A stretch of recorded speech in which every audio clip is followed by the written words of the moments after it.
Hello and welcome to the Kundalini podcast. That was Zen. This is Tao. I'm Vivek Govekar. Namaste.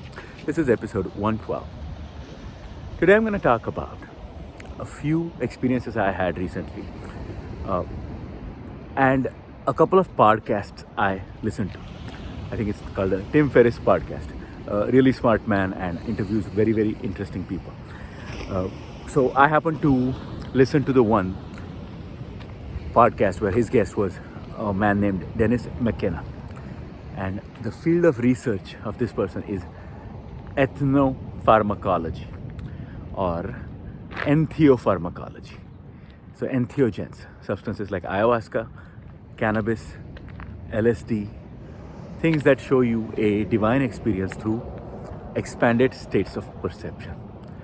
Another reality achieved by absorbing this substance, letting it have an effect on your body and mind, and then the revelations, experiences, etc. The other podcast I heard was by the same guy, Tim Ferriss, and he was interviewing a magician who was a skeptic about paranormal phenomenon and would go and debunk these claims. So both of these were extremely fascinating podcasts, and I thought this would be a good topic for my podcast, my vlog, this one. So I thought, okay, great topic for episode 112. I haven't made one in about 4 weeks, about a month. So let me go ahead and make this my topic. A couple of things I learned from that podcast. One is, and a few others, those are the two main topics to give me themes, but I was listening to some other podcasts as well. One of them had an astronaut named Hadfield. He's been to the moon, last person who's been to the moon or something like that. And he was talking about other people who have been to the moon, Neil Armstrong, Buzz Aldrin being the most famous. But other people, one of them, his name was Edgar Mitchell.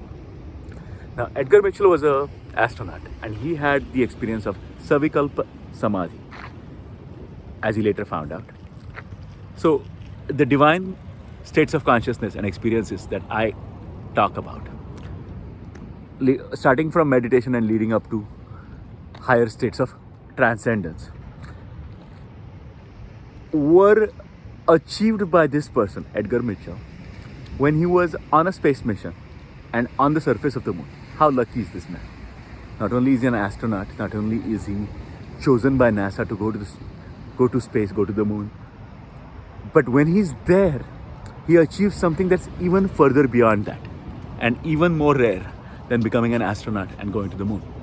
Edgar Mitchell found communion with the divine in the form of Savikalpa Samadhi. Samadhi is meditative trance. Savikalpa is to differentiate it from Nirvikalpa. Savikalpa means with some error or with some impurity. Savikalpa. With sa is with. Vikalpa is aberration or ripple in a pond. Like it's a clear lake, but there's one little tiny surface, but there's ripples.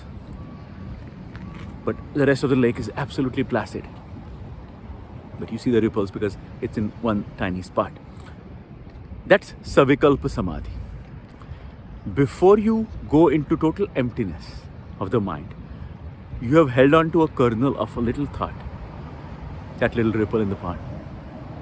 And your Samadhi, even though you are in call it expanded states of consciousness, lucid dreaming, it could take any form. That state has been attained by your consciousness. But during that, you carried that one little thought from your regular existence. And that ripple in the pond remains. That's Savikalpa Samadhi. Nirvikalpa Samadhi. Nir is no, none.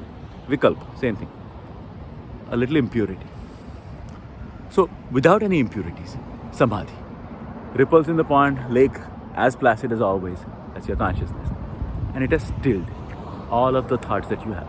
I'm walking down the street. I'm looking at the beach. There are people walking down the beach. Waves approaching. There are surfers. There are birds. Every one of these stimuli creates a response in my brain, just even as an acknowledgement of those as they exist outside. I might have other thoughts. I might say, wow, great composition. I might take a picture. Or I notice something about some person. I meet somebody familiar.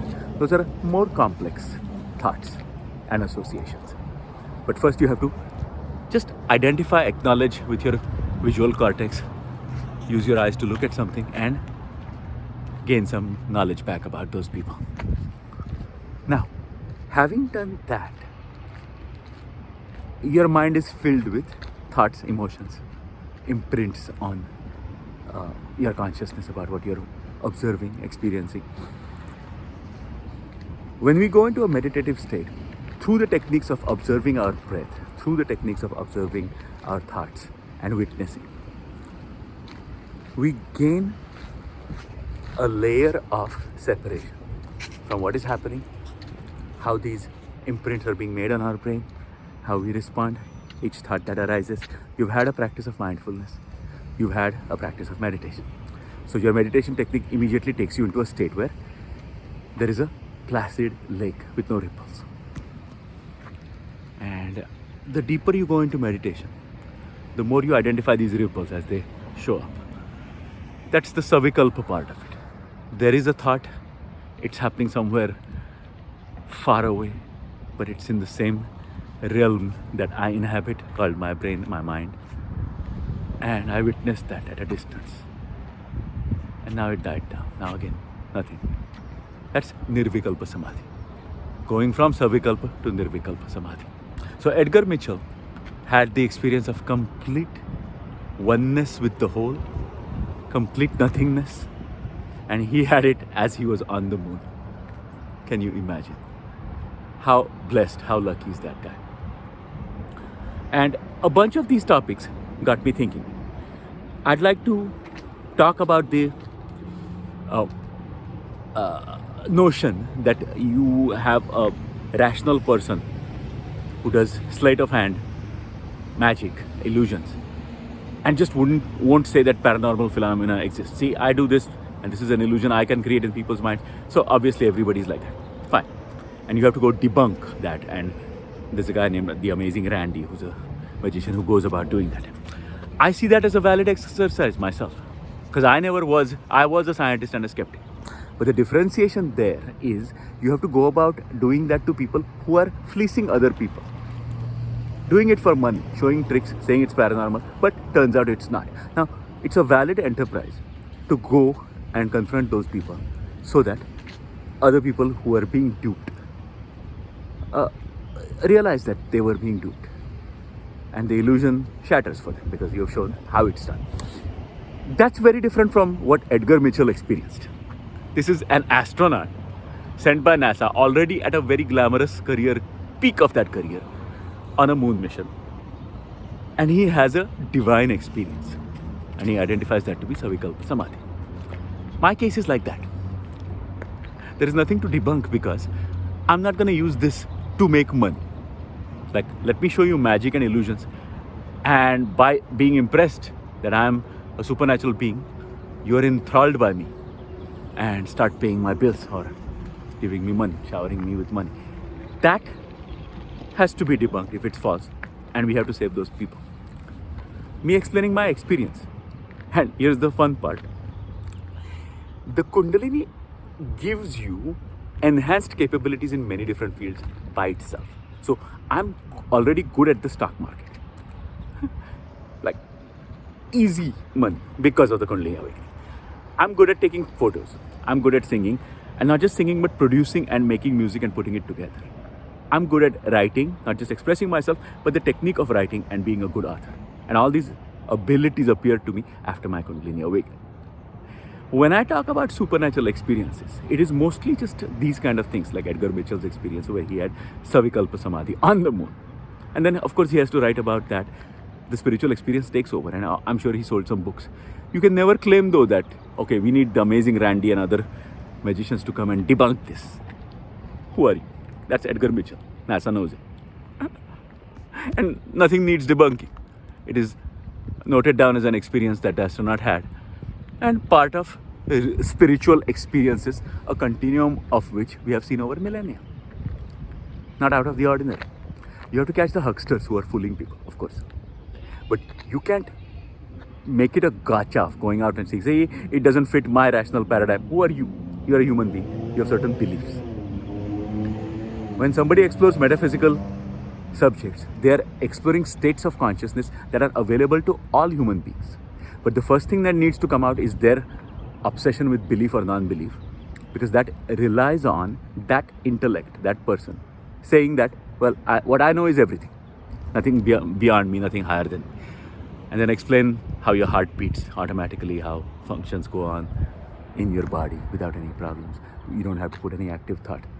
So does your belief system have any difference on the way your heart beats? No. So metaphysical experiences like Savikalpa Samadhi, like these religions experiences, have nothing to do with organized religion. They could happen to anybody, but they are true and inherent to the very basic fact of being a human being and your cognition, where it can attain other altered states and what that means. And that's just been written down in different languages and called these states. Savikalpa Samadhi, Nirvikalpa Samadhi. Hinduism calls that. Gnosis is what Christianity calls it. You had people like Master Eckhart, even in a Christian tradition, knowing, like, people had seen, not superstition. It was modern enough that people weren't completely superstitious, but you could see the divinity about the person and what comes out of their mouth and how changed they are. And there is no debunking necessary. It's just higher wisdom. You just need to write it down and let's see if we benefit as humanity through these beliefs that are being expressed, or thoughts, or inspiration. You understand? My attempt has always been to separate the science and the myth, and I'm so fortunate that my training was as a scientist. The Kundalini energy has given me enhanced abilities which I can then use to be successful in normal day-to-day activities, but more importantly, to fulfill my potential. I would have not been as good a photographer, but I had that talent dormant, laying within me. And it took the Kundalini awakening to be able to bring it to the surface. And these are provable and demonstrable. There is evidence, pre and post. Before an awakening, I didn't have the ability to take great pictures, but I wanted to be a good photographer. Post awakening, I'm a really good photographer at a high level. Of course, I have to still work at it and work hard, but at least I know what to do on a day-to-day basis. It's not still a struggle to become good anymore. And it's effortless. Just like with every ability, the Kundalini energy opens up, unlocks within you. It doesn't give you new abilities. It just unlocks what's within you that you would have never accessed before.